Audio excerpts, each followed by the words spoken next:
कार्यक्रम के पुण्यार्जक हैं स्वर्गीय मंजुलाबेन अरविंद भाई गांधी सुपुत्र, मीतेश भाई एवं परेश भाई पुत्रवधु, पिनल एवं प्रतीक्षा, पौत्रियां साक्षी, आंचल, प्रीशा, आरुषि, समस्त गांधी परिवार निवासी बोरीवली मुंबई, श्रीमती नीना जैन, विनोद जैन, मिलेनियम, समस्त गुरु भक्त परिवार Firozabad, Shrimati Trishala Jain, doctor Monika Jain, doctor Neeraj Jain, Nikhil, Sejal, Paschim Vihar, Delhi, Shrimati Santosh Jain, Shri Vishal Chand Jain, Shrimati Poonam Jain, CMA Pankaj Jain, Amit Jain, राशि जैन, उन्नति जैन, सेक्टर 37 नोएडा।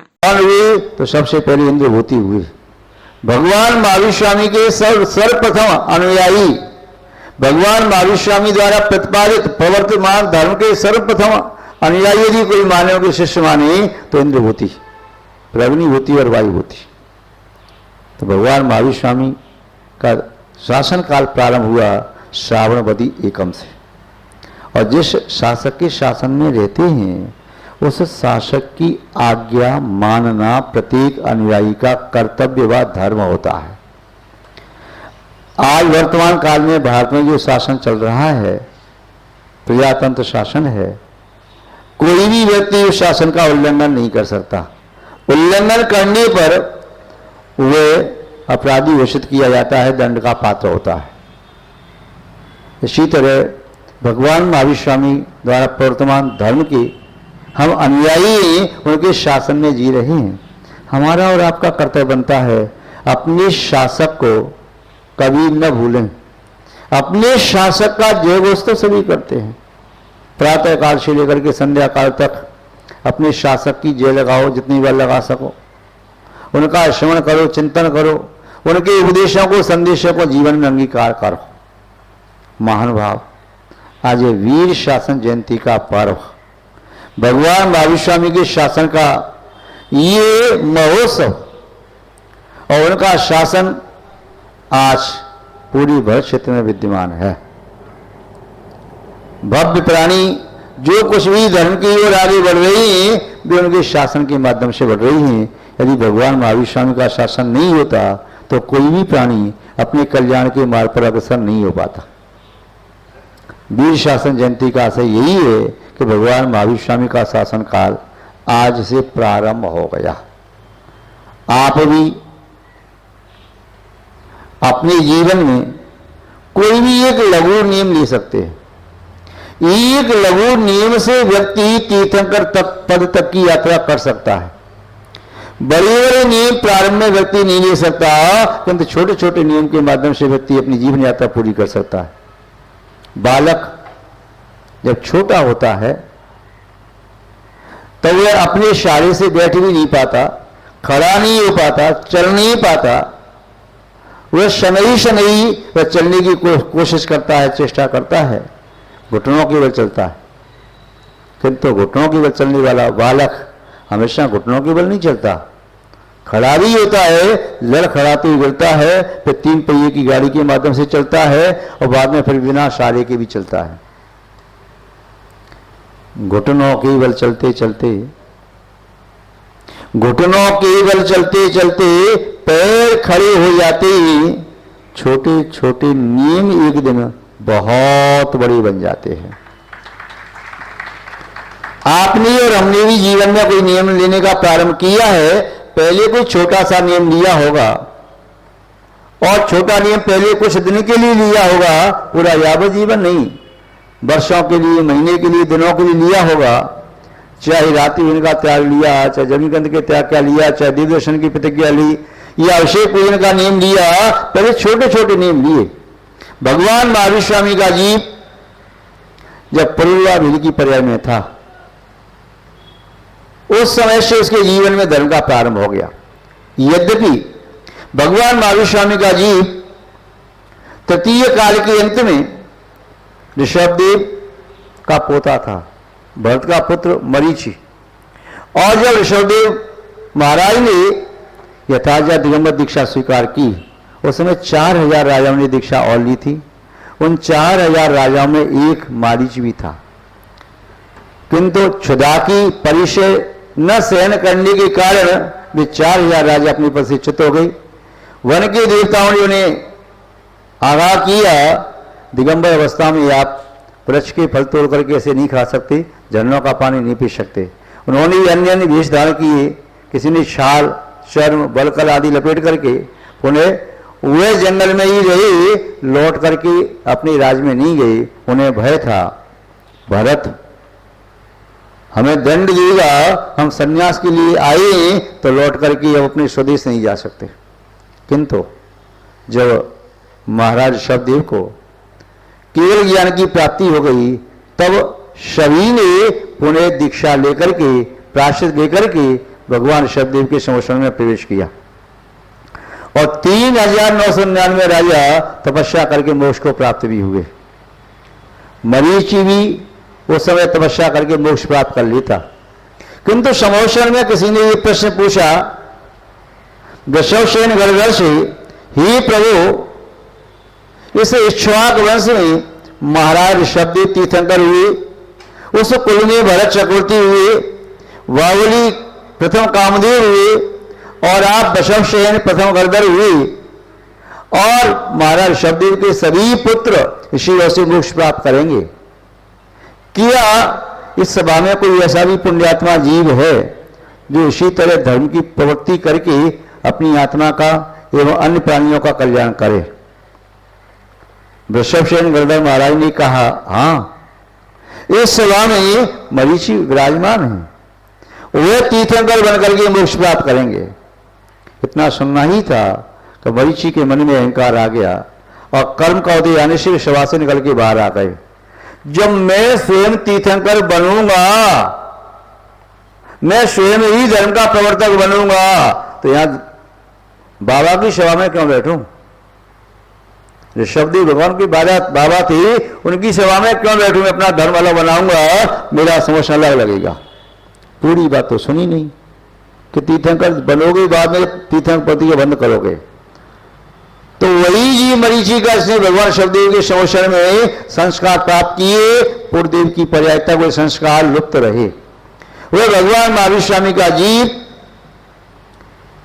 लगभग चौथा काल पूरा निकल गया। कितना? 42,000 वर्ष कम एक कोड़ा कोड़ी सागर, और सागर का प्रमाण आप जानते ही हैं। इतने काल में भगवान महावीर स्वामी का जीव न जाने कितनी बार तो वह निगोद में गया, क्योंकि व्यवहार राशि का काल साधिक 2000 सागरोपम है, इसलिए कई बार निगोद में गया। हजारों लाखों करोड़ों बार एक इंद्रिय की अलग अलग पर्याय धारण की, 2 इंद्रिय की, 3 इंद्रिय, 4 इंद्रिय, पंच इंद्रिय, संगी असंगी, मनुष्य, त्रियंच, नारकी देव, कभी राजा हुआ, कभी धोबी हुआ, कभी कुछ हुआ, कभी कुछ हुआ।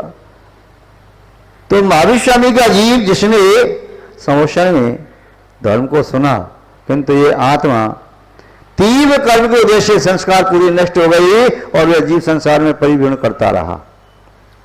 पुरुरवा भील की पर्याय में जब ये पुरुरवा भील अपनी भीलनी पत्नी के साथ वन में शिकार करने के लिए गई, ग्रीष्म काल का समय, उस समय धूप बहुत तेज थी, पत्ते जमीन पर सूखे पड़े हुए थे, चलते ही खड़खड़ की आवाज आती थी। प्रातः काल से लेकर के मध्याह्न काल हो गया, पुरुरवा को कोई शिकार नहीं मिला। पुरुरवा कहता है अपनी पत्नी कालिका से, काल के, लगता है आज हमें कोई अभिशाप लगा है, कोई शिकार नहीं मिला और मैं अपनी भील बस्ती का मुखिया, यदि खाली आप जाऊंगा लोग क्या कहेंगे, मैं ऐसे नहीं जाऊंगा। किंतु आज क्या हुआ, जंगल के सभी जानवरों को मुझे कोई शिकार नहीं मिला आज। तभी अचानक सूखे पत्तों में खड़खड़ाहट की आवाज आई। कालिका ने कहा कुछ आवाज आती है। पुरुरवा ने कहा ठीक, मैं भी सुनता हूं, और अपना धनुष लिया, बाण चढ़ाया उस पर, प्रत्यंचा चढ़ा करके वह तीर छोड़ने के लिए था। कालिका कहने लगी ठहरो, अभी ठहरो। पुरुरवा ने कहा क्यों क्यों ठहरो? यदि मैं ठहर गया तो संभव जो मृग सामने से आने वाला है वह भाग जाएगा। मेरा हृदय धड़क रहा है कुछ अनिष्ट न हो जाए, इसलिए मैं आपको तीर न छोड़ने दूंगी। अरे पगली, प्रातः काल से हम भूखे प्यासे यहां घूम रहे हैं, भटक रहे हैं, कोई शिकार नहीं मिला, एक शिकार मिला उसे भी तो छोड़ने की कहती है। नहीं, ठहरो। और जब तक कालिका ने उनका हाथ पकड़ा, प्रोवा का वार्तालाप हुआ, तब तक सामने से सागश्य नाम के मुनि मारा जाते दिखाई दिए। कालिका ने कहा, देव आपने देख लिया, यदि आप बाण छोड़ देते तो अनर्थ हो जाता। देखो ये धरती के देवता हैं, ये साक्षात भगवान हैं, इनके दर्शन से हमें बहुत आनंद की प्राप्ति हो रही है। दोनों उन महाराज के समीप गए और चरणों में प्रणति पूर्वक, नमस्कार पूर्वक उन्होंने कहा, महाराज आप तो भगवान है, धरती के देवता हैं, हमें ऐसा आशीर्वाद दो जिससे हमारा कल्याण हो। महाराज ने कल्याण का आशीर्वाद दिया, किंतु उन्होंने कहा कल्याण कैसे होगा, जब तक अपनी करनी को नहीं बदलोगे तब तक कल्याण नहीं हो सकता। करनी को बदलने पर ही कल्याण संभव है। करनी भी बदलना है, कथनी भी बदलना है, और मनन करने वाली जो वार्ता है, चिंतन है, वो चिंतन की धारा को बदलना है। करनी, कथनी और चिंतन की धारा तीनों जो बदल जाती है तो कल्याण का मार्ग प्रशस्त हो जाता है। मुनराज सागरसेन ने कहा, पूर्वा यदि वास्तव में कल्याण करना चाहते हो तो इस कृत्य को छोड़ दो। हिंसा करना कोई भी धर्म नहीं हो सकता। हिंसा करने से, दूसरों के प्राण लेने से, दूसरों को सताने से कोई सुखी आज तक हुआ नहीं। प्रभु यदि मैं शिकार नहीं करूंगा तो मैं भूखा मर जाऊंगा। मेरे पास तो यही एक आजीविका का साधन है और मैं अपने स्थान का मुखिया हूं, दीनों का सरदार हूं, और मैं यदि शिकार करना छोड़ दूंगा लोग मुझे कायर कहेंगे, ऐसा तो मैं नहीं कर सकता। फिर क्या कर सकते हो? कोई और नियम बताओ, सरल जैसा नियम जो मुझसे पालन हो सके। मांस खाने का त्याग कर दो। ओह, जब मैं शिकार का त्याग नहीं कर सकता तो मांस खाने का त्याग कैसे कर सकता हूं? फिर तभी उसी समय आकाश मार्ग से एक कौवा उड़ता हुआ जा रहा था। अचानक उसे पूर्वा भील की और मुनराज की दृष्टि एक साथ कौवे पर गई। मुनराज ने कहा कि सभी प्रकार के मांस का त्याग नहीं कर सकते तो कुछ मांस का त्याग कर दो, या किसी एक दिन के लिए मांस का त्याग करो, कुछ तो त्याग करो। और आज आपने छोटा सा भी नियम लिया तो छोटा नियम आपको कल परमात्मा बना देगा। पूर्वा भील ने कहा, ठीक है, मैंने जीवन में कभी आज तक कौवे का मांस नहीं खाया। कौवा बहुत चालाक होता है, आंख एक होती है, दो गोलक होती है, किंतु ऐसे देख लेता है, उसका शिकार करना कठिन है और मैंने किया भी नहीं कभी। जब आज तक कौवे का मांस नहीं खाया तो आगे जीवन में मैं कभी कौवे का मांस नहीं खाऊंगा, ऐसा प्रसंग नहीं आएगा। और मैं यावत जीवन के लिए कौवे के मांस का त्याग करता हूं। महाराज ने कहा, कौवे के मांस का त्याग आप कर रहे, आपके मन में करुणा दया का भाव आया, अहिंसा का भाव आया, तो इसके साथ ये नियम भी ले लो कि जीवन में कभी कौवे का शिकार भी नहीं करोगे। ठीक है, जब कौवे का मांस मुझे खाना ही नहीं है तो मैं दूसरे के लिए शिकार क्यों करूंगा? और नियम ले लिया। वह पूर्वा भील नियम लेकर के आया। आते ही नियम की परीक्षा शुरू हो गई। वह बीमार पड़ गया। बीमार पड़ जाने पर लोगों ने उपाय बताया कि कौवे का मांस खाओगे तो तुम बच जाओगे, किंतु पूर्वा भील ने कहा, मैं कौवे का मांस तो नहीं खाऊंगा। एक बार वे कोई बड़े जानवर का शिकार करके लाया, हाथी आदि का, वह उसके द्वार पर पड़ा था, उसे कौवे खाने लगे। तो कालिका ने कहा, देखो कौवे आपकी उसको मांस को खराब कर रही है, और तीर लेकर के इन्हें भगाओ। वह तीर कमान लाया, किंतु नियम याद आ गया, मैंने नियम लिया है, मैं कौवे का शिकार भी नहीं करूंगा। यदि मैंने तीर चलाया और कदाचित कौवे की लग गया तो मुझे पाप लगेगा। इसलिए उसने कहा, मैं कौवे को नहीं भगा सकता, आप भगाओ। बीमार पड़ गया तो वह ठीक नहीं हुआ और उसका स्वास्थ्य गिरता गया। सब लोगों ने कहा, बस्ती के लोगों ने, कि तुम्हारी राजा हो, यदि तुम ही नहीं रहोगे तो फिर हमारी बस्ती कैसी रहेगी। इसीलिए वैद्य लोग सब कहते हैं कि आपका उपचार कौवे के मांस से होगा तो आप खा लीजिए। उसने कहा मैं प्राण दे सकता हूं किंतु अपना प्रण नहीं दे सकता। पुरुरवा भील ने कौवे का मांस नहीं खाया, उसका आयु कर पूरा हुआ और मृत्यु को प्राप्त होकर के देव पर्याय को प्राप्त किया। पुनः क्रम से वह भील का जीव पुनः कभी देवगति में, कभी मनुष्यवती और देव होता हुआ ब्राह्मण कुल में कई बार पैदा हुआ और पुनः आगे वह सिंह की पर्याय में आ गया। सिंह की पर्याय में युगल मुनराज ने उस सिंह को संबोधन दिया, अरे भव्य जीव, तू आज से 10वें ब्रह्म में जिन धर्म का प्रभाव प्रवर्तक तीर्थंकर होगा और आज तू शिकार खंड में उतारू है। यह सुनते ही शेर ज्यों की तो खड़ा रह गया, उसका मुंह खून से सना हुआ था, हाथ सने हुए थे, ज्यों की तो रहेगा। अब उसकी आंखों से आंसू बह रहे थे, उसके पूर्व संस्कार जागृत हो गए। मैंने कभी मुनि धर्म का पालन किया था, मैंने अहिंसा धर्म का पालन किया था, एक इंद्रिय जीव की भी मैंने रक्षा की थी, आज मैं पंचेंद्री का घात कैसे कर रहा हूं, धिक्कार मेरे लिए। और उसकी आंखों से आंसू बहने लगे। शेर की पर्याय में जब आंखों से आंसू गए तो मिथ्यात का अमल धुल गया, सम्मत को प्राप्त कर लिया। वही शेर का जीव पुनः देव अवस्था में राजा आदि की अवस्था को प्राप्त करता हुआ और तीर्थंकर भगवान महावीर स्वामी का जीव बना। पुरुरवा भील, वह पुरुरवा भील कौवे के मांस का त्याग करने वाला जीव, जो बाद में शेर की पर्याय में अनुवृत्ति बनने वाला हुआ जीव, भगवान महावीर स्वामी बनकर के मोक्ष को प्राप्त कर लिया।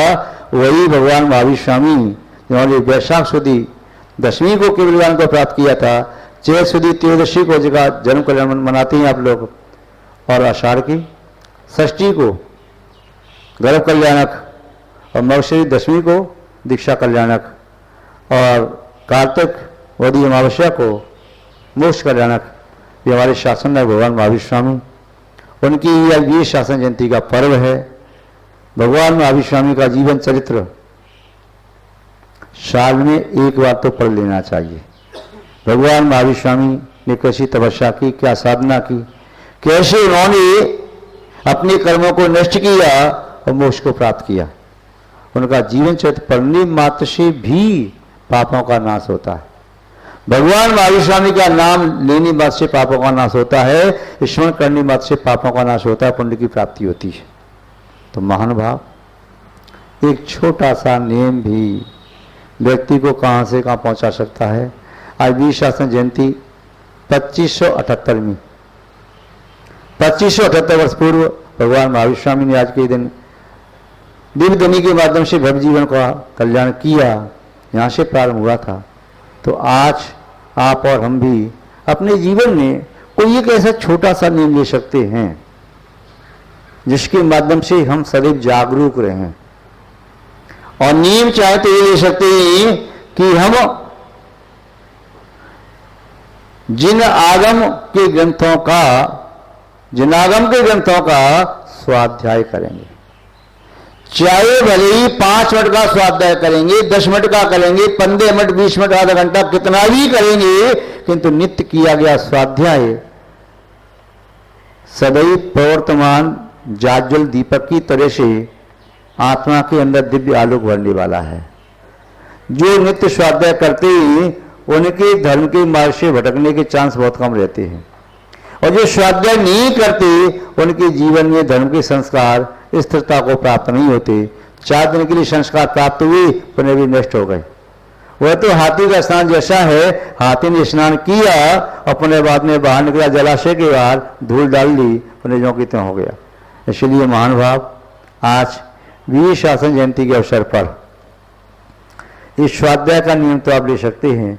और आज तो कितनी विशेषता है। स्वाध्याय मंदिर में बैठ करके करें, अच्छी बात है। नहीं कर पाए तब तो शास्त्र इतने प्रकाशित होते हैं, अपने घर में भी अपनी पूजा करें, अलमारी एक रखो, वहाँ जनवाणी रखो, वहां जो शास्त्र आपको चाहिए, प्रथमानुग, कर्णानुग, चरणानुग, दिव्यानुग, वो शास्त्र कहा विधि पूर्वक अपनी पूजा घर में बैठ के स्वाध्याय कर लो। यदि मंदिर नहीं आ पाते हैं शाम को, और तो और यदि यात्रा भी कर रही तब भी स्वाध्याय का नियम आपका चल सकता है। आज तो सुविधा इतनी है, आपने मोबाइल में कोई ग्रंथ डाउनलोड किया और आप 10 मिनट के लिए अब ट्रेन में बैठे बैठे भी कुछ पढ़ सकते हैं, पढ़े हुए का चिंतन कर सकते हैं, अपना उपयोग सम्यक ज्ञान में लगा सकते हैं, और ज्ञान में उपयोग लगाने से चित्त स्थिर होता है। स्वतस्कंदी धीमान रमित मनो मरकट ममुम, इस मन रूपी बंदर को सुत रूपी वृक्ष पर बार बार रमण करावें, तभी चित्त शांति को प्राप्त होता है। तो महानुभाव, आज स्वाध्याय के बारे में जो जो आसन भव्य जीव हैं, पुण्यात्मा महान पुरुष हैं, वे अपने जीवन में स्वाध्याय का छोटा सा नियम ले सकते हैं, छोटा सा नियम ले सकते हैं नित्य स्वाध्याय करने का, और छोटा सा नियम आपको निस्संदेह एक उत्तम श्रावक बनाता हुआ परमेष्टि की अवस्था तक पहुंचा सकता है। इस कार्यक्रम के पुण्यार्जक थे स्वर्गीय मंजुलाबेन अरविंद भाई गांधी, सुपुत्र मीतेश भाई एवं परेश भाई, पुत्रवधु पिनल एवं प्रतीक्षा, पौत्रियां साक्षी, आंचल, प्रीशा, आरुषि, समस्त गांधी परिवार निवासी बोरीवली, मुंबई, श्रीमती नीना जैन, विनोद जैन, मिलेनियम, समस्त गुरुभक्त परिवार Firozabad, Shrimati Trishala Jain, doctor Monika Jain, doctor Neeraj Jain, Nikhil, Sejal, Paschim Vihar, Delhi, Shrimati Santosh Jain, Shri Vishal Chand Jain, Shrimati Poonam Jain, CMA Pankaj Jain, Amit Jain, राशि जैन, उन्नति जैन, सेक्टर 37, नोएडा।